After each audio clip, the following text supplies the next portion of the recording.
Mga igsoon, gusto ba mong mahimong dautan o mahimong buutan? Kinsay gustong mahimong buutan, taas ang amot. Ang di mo pataas, mga dautan. Ang Ninibe, maoy usa ka dautan nga katawhan sa panahon ni Propeta Jonas. Gusto sa Ginoo nga sunugon silang tanan, laglagon. Mautong iyang gipadala ang propeta nga si Jonas. Dautan gid kay sila. Sunugon na god, pamatyo na.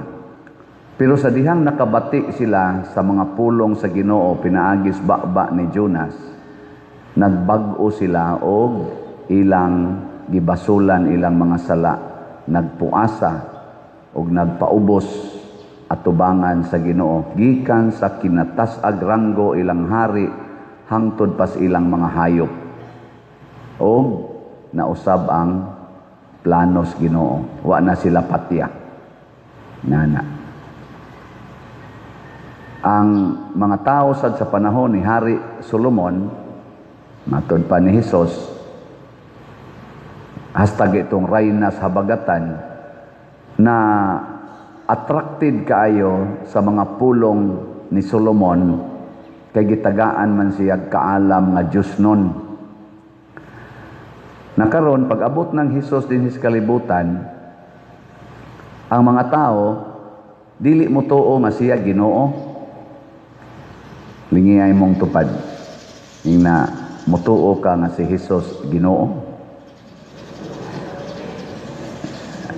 Lingi aba.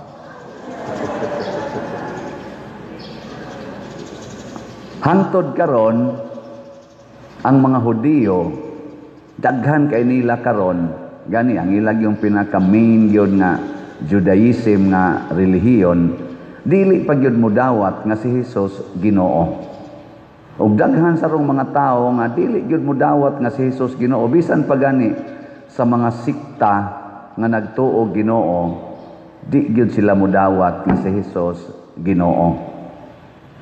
Mao na ang ilang unang buhaton aron kunuhay mutuo sila, muhangyo sila nga paghimog milagro. Paghimog milagro aron mutuo mi.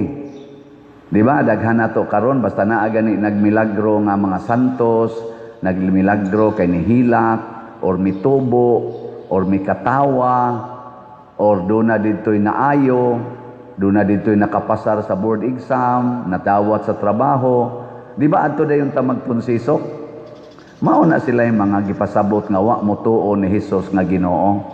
Manginahanglan yog milagro og gitawag na ni Hesus atong ebanghelyo kana mga taong magsigig pangitag milagro, una pag yun mukugi og adto, gitawag na sila og mga daotang katawhan.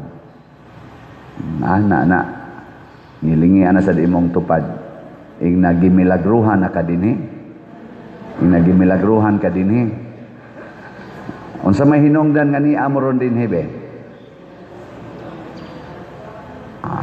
Basig nangayo mog milagro. Ginoo, milagrohin ning akong tuhod nga maayo unta ni kay sakit kaayo. Ginoo, milagrohi Santiago, milagrohi in taon ning akong pamilya kay gubot kaayo. Ikaw man ginaghatag og kalinaw kay mutabang man kag naay mga gubat og kagubot didto sa Espanya.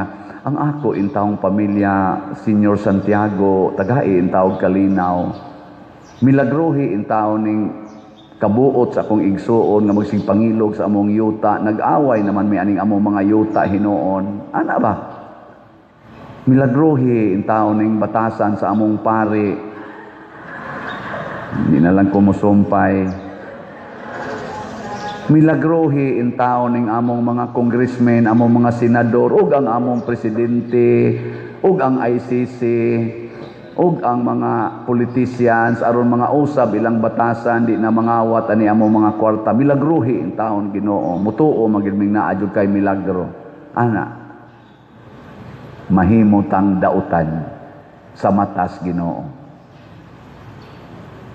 Milagrohi ning akong naong Ginoo nga dili nunta nimo padayon og puti ang akong buhok, Kag di ka magmilagro, ako gining pakuluran. Ana. Nabuangon mong dago. Daghang kitag pangayoong milagro.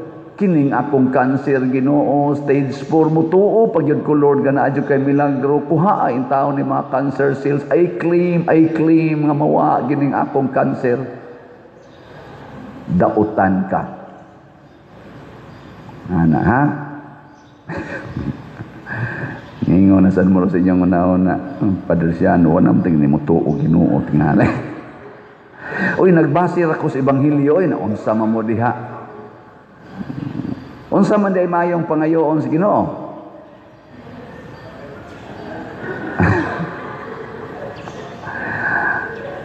Mao na giklaro na ni Hesus nga ang pulong ni Solomon, ang pulong ni Propeta Jonas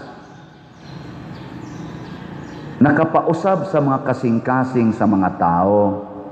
Ug maunay gustos Ginoo nga mausab ang atong kasing-kasing. Nya kanunay siyang nagingon, hibaloy nga ni ay labaw pa ni Solomon, ni ay labaw pa ni Jonas. Ug kinsa man na ang pulong nga nagpakatao nga mao siya.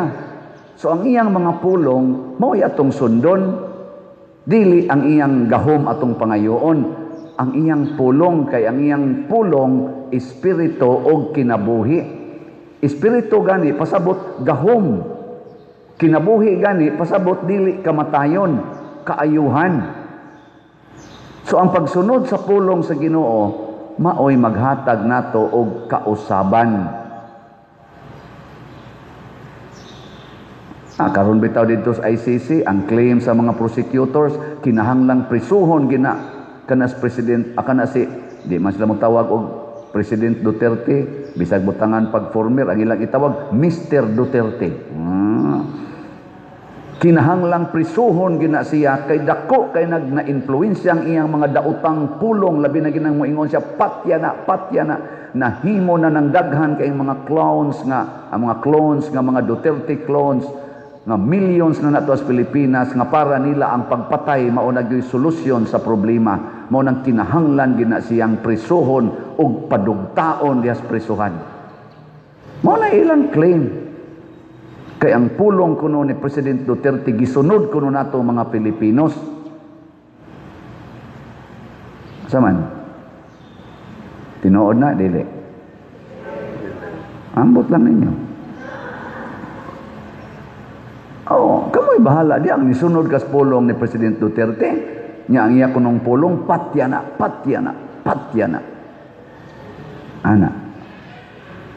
Why due process patya na haron mahimo ng EJK. Mao kuno nay pulong ni President Duterte. Gi-claim po na sa PICAS, gi-refute sa na sa PICAS sa defense team nga niingon sila never gyud nga nisulti si President Duterte nga patya na.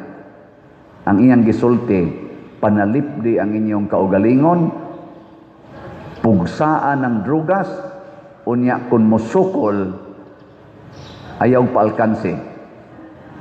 Ana, sa ato pa, matod pa sa defense team, nga self-defense ang gi-encourage ni President Duterte. Og sa atong balaod sa Pilipinas og sa international law, dili crime kung makapatay ka out of self-defense. Bisan sa atong bioethics, sa ato bang simbahan, dili crime kung makapatay ka out of self-defense. Ana. O kana mo yung maayong susihon kung ang napatay, nagi-accuse nga napatay unta ni President Duterte o sa iya kunuhang administrasyon isip Mayors Davao hangtod na Presidente sa Pilipinas, tinuod ba gyud nga self-defense or tinuod ba nga intentional nga patay ra gyud? Kana mo ikuanon kay kun imog yung patyon ang usa ka tawo nga way gibuhat nga daotan nimo, unsa man na, murder na or homicide, crime na sa atong balaod. Pero giatake ka ng tawhana na miligro imong kinabuhi sa imong pagpanalipod sa imong kinabuhi, napatay nimo siya, self-defense na, dili na crime. Pero sa atong Katolikong tinuhuan, sa sugo ni Kristo, lahi isang siyag self-defense. Unsa may iyang self-defense? Ibaw mo. Unsa may self-defense ni Kristo? Pagpakamatay para sa imong kaaway. Pagpakamatay, lay down your life for your friend. Ingka, di man nakaaway pa der. Friend man na. O niya, ningon mas Kristo, love your enemies. Diba? Unsa man day ng love your enemies, himuang higala ang imong kaaway. O niya, kay di man makighigala nimo imong kaaway. Niya, ikaw makighigala man. Di gipatay ka. Then lay down your life for your friend. Pangutan ako no imong tupad, ingna, unsa man nga self-defense imong sundon kanang nias kalibutan o kanang kang Kristo. Ina, unsa man nga self-defense imong gamiton, kang Kristo o sa kalibutan. Kinsay mo ingon, Pader, mo gamit ko sa kang Kristo nga self-defense. Taas ang kamot. Kamu day down sabday nyo gamiton. Mauna ningos Kristo, balaod gid untas Ginoo. Pulong Dios Ginoo, dili pulong sa tao. Nindot naman na. Sa tinud-anay, nindot na ng atong balaod, oy. Na kung atakihon kas imong kaaway, sama ato mga durugista, inig-ingon ni President Duterte kuno sa una, matod pa sa defense team, inig-ingon ni President Duterte, buhata ang inyong gibuhat. Ako mong duphan, wa mo'y kaso, ako'y magpadugta sa bilangguan. Kung naamang yung kaso, arina nako, kay ako'y gasugo ninyo. Pero inyo ganing supakon akong tukon, maghimo ganing mong krimen. Doon na yun mo'y impirno nga masinati. Pasabot, og mag-abuse ang mga pulis, nga iyang gisugo og mga military, mupatay out of abuse, tungod lang kay gusto silang mupatay, nga ilang i-charge nga durugista ni, masakpan gani ni President Duterte, gani, daghan ron ang nangapriso, daghan ang iyang gipangtaktak sa serbisyo sa iyang panahon, tungod kay naay kasong giatubang. Kana, nindot na kay na, oy. Nindot na kay ng balaora, pero mas nindot yun ang kang Kristo. Nga naman, mao man to'y gisunod di Santiago, naputlas liog si Santiago, kay nahigugmas iyang kaaway. Mao sa to'y gisunod ni Pedro Calungsod, ang una natong Cebuano nga santo. Di ba? Mao sa to'y gisunod ni Lorenzo Ruiz, ang una natong santo sa Pilipinas. Nagpakamatay para sa ilang kaaway, gitawag na og dili na self-defense, unsa tawag, martyrdom. Mao sa nagigamit ni Kristo. Nya, hay may inyong ganahan, martyrdom or self-defense na legal. Kung kamong mga asawa mo gamit mo martyrdom porting lipaya sa inyong mga bana. Kung kamo sang mga bana mo gamit mo martyrdom, di gina mag-antos inyong mga asawa. Kamo mga ginikanan, gamit mo martyrdom, pagkalipaya sa inyong mga anak. Mugamit sad mo mga parishioners og martyrdom, portilipayas pari gyud. Nya kun ang pari say mugamit og martyrdom, patang lipaya ninyo. Di ba? Sunang ka pari wa na stipend. Sige na laghatag. So, lipaya ka. Nya kamusad, siging hugs kolekta, way limit, palit pag yung slat. So lipaya ka pare. No? Martyrdom ka ba? Bahalag wa ko'y gikaon, palit kong slat. Bahalag maglakaw na lang ko'y pauli, palit kong slat. Pare atong biyuda ba? Katong biyuda nga nihug sa tanan niyang kwartas kolekta, 2 cents. Martyrdom man to. Perting lipayas Ginoo, abot sa kasing-kasing Ginoo ang kalipay, matod pang Kristo. Ang nakalipay ros Ginoo, mao ang biyuda, dili kadtong nanghug og 10%. Ang biyuda kay 100% yun ang iyang gihog. Karon magrally ang atong katawhan. Ang atong simbahan mo apel pinaagi ni Archbishop Abit Oy adto magsugod sa Basilica del Santo Niño Pilgrim Center mga 1:30 nya human dito sa mga activities mo proceed nga ri sa Plaza Independencia ato ning suportahan. Pero nang hinaot ko nang mo apel sa rally og kitang mo suporta og isip pagpakita sa tong suporta inig ka 1:00 magampo ta nya inig ka 3:00 bagtingon ang kampana sud sa 40 segundos to signify sa 40 ka tuig na kasumaran sa atong people power didto sa EDSA niadtong February 25, 1986. Ana. Nindot no? Unsa may issue atong giusab, atong people power, martial law, corruption, lack of transparency, unya criminality, injustice, mo'y gi people poweran to. Unya ang resulta pagid ato sa eleksyon katong snap election nga bisag daog sa mga tao si anhing isa to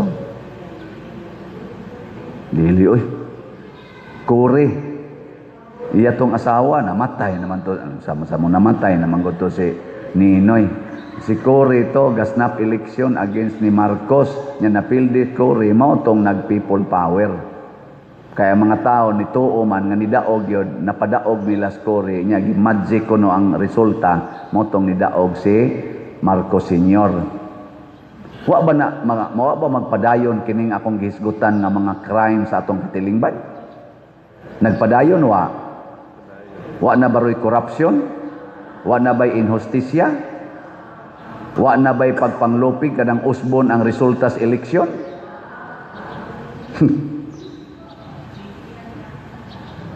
Unya, magrali-rali ta. Unsaon pagkausab ana? Na 40 ka tuig na wa man mausab. Gani ni grabe matud pa ni Sir Ted Pailon og sa kanang mga vloggers nga akong gipaminaw. Ang sauna maghisgot og corruption na aras millions, labing dako billions, murag tag maigking kun mohisgot ng billions. Pero karon trillions na. Trillions. Katong gisulti ni Saldico nga mga malitang kwarta nya gideliver ngadto padong sa Speaker Romualdez o ngadto padong sa Malacañang napahilom nila si Saldico nakadungog pa ba day morong Saldico wa na no wa na sad hisgot ni sulti sad si Master Sergeant Gutisa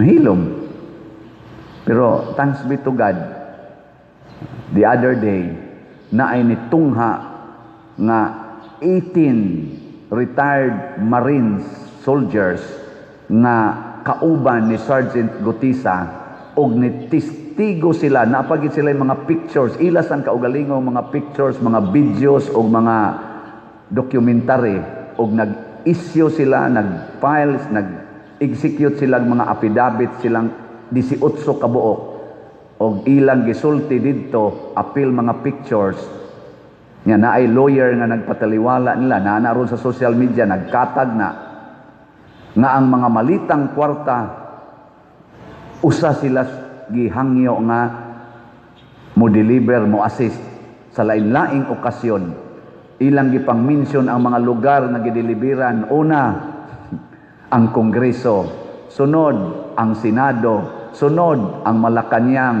sunod ang Comelec sunod hasta pa itong mga agents kuno sa ICC pag 2023 hinatagan sadto og mga malitang kwarta ilan ang himuag affidavit 18 sila kabuok nya naa pag kunoy mga sobra pa sa tingalig 18 nga wa alang usa ipresentar reserve force kuno to kay si Sergeant Gutisa napahilom na kuno silang mga kauban ni Sergeant Gutisa di sad sila mohilom kay unsa na lang kuno ikasultis ilang mga anak ang ilang gilabanan karon ang kaugmaon sa mga batan-on nga magtan-aw natong naguna nga mga kurakot kaayo mosunod na sad sila ka kurakot. Kaluoy sa Pilipinas. Unya dili ra di ay flood control ang gikuhaan og malitang kwarta hasta sa di ay ang lain-laing departamento diha sa DepEd, diha sa DPID, sa LTO, uban pa ilang gipang mention, apil pang Bucor nag-deliver sa malitang kwarta. Ug diin sa kunutugikan ka ang gikas Bucor nga tuwa prisuhan man to nganong naka-deliver sa malitang kwarta. Mga igsuon, mao ni ang atong iampo. Magsunod na unta tas pulong sa Ginoo, kamatuuran, kaputli sa kasing-kasing. Kay kung dili kita mo sunod, magic-magiko ni nato ang atong kinabuhi, portig yung paita. Ato ko nung pamalandungan, padung na magitag eleksyon 2028, kinsa may atong suportahan, grupo ni Marcos, grupo ni Duterte, o grupo sa Pinklawan, or none of the above. Bahala mo diya. Ay mong tubag-tubag diya. Pamalandong mo, mamalandong ta. Kay musugutag sa dili, mga Filipinos gyud ta. Og subject ta sa atong balaod. Gi-question sa naron sa Senado, pinaagi ni Senador Marcolita. Gi-question ngano man ang atong kay nagtago-tago naman Rosbato. Unya nanasad si Bungo mura kunog isyuhan sa warrant of arrest sa ICC. Ang question ni Marcolita, Senador Marcolita, ngano man nga moalaw man ta aning foreign court nga maoy mo impose nato sa ilang warrant of arrest nga independent man ta, sovereign man ta, wa man sa tay koneksyon na sa ICC, nganong ingon ani naman ta, nga naa man ta tay balaod, naa man ta tay functional nga mga korte, gikan sa Supreme Court hangtod nga ris ubos, naa man unta, nakapapriso mangani tagduha na ka presidente, nakapataktak mga tagdaghan kay mga Supreme Court justices, kay tungod functional kaayo ang atong kaning atong korte dinhi, nganong mo allow man ta sa foreign courts nga mohimo sa ilang investigasyon o pagpanakop dinhi. Mo na roy question nga ilang angay tubagon og tinuod yun.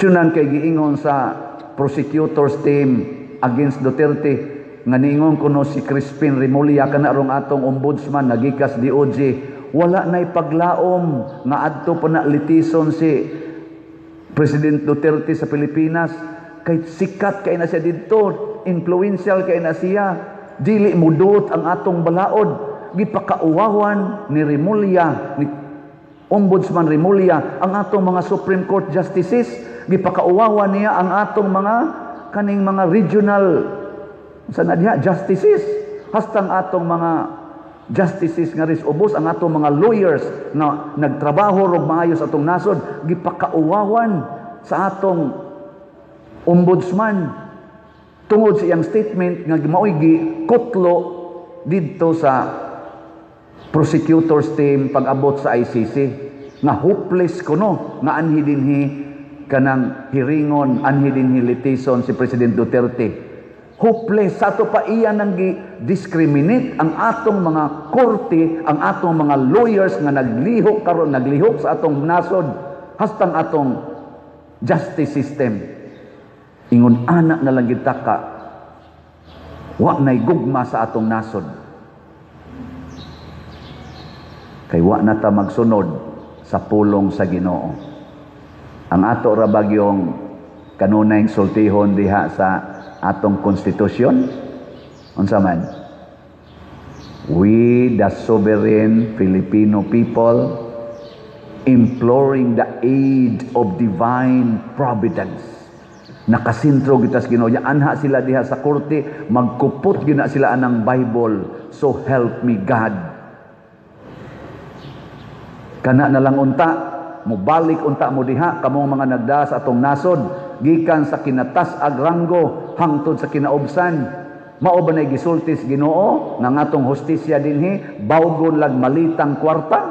Mao ba nay gisultis Ginoo nga ngatong hustisya dinhi usbo nato tungod lang anang kwarta? Ang gisultis Ginoo, the love of money is the root of all evils. Mo nang naingos Kristo, dautan kining maong katawhan kay ang kwarta mo magic na.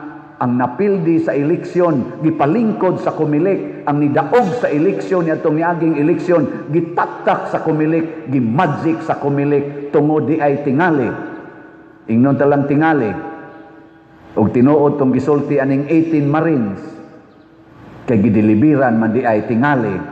Og tinuod na niining malita nga dunay sod nga magic.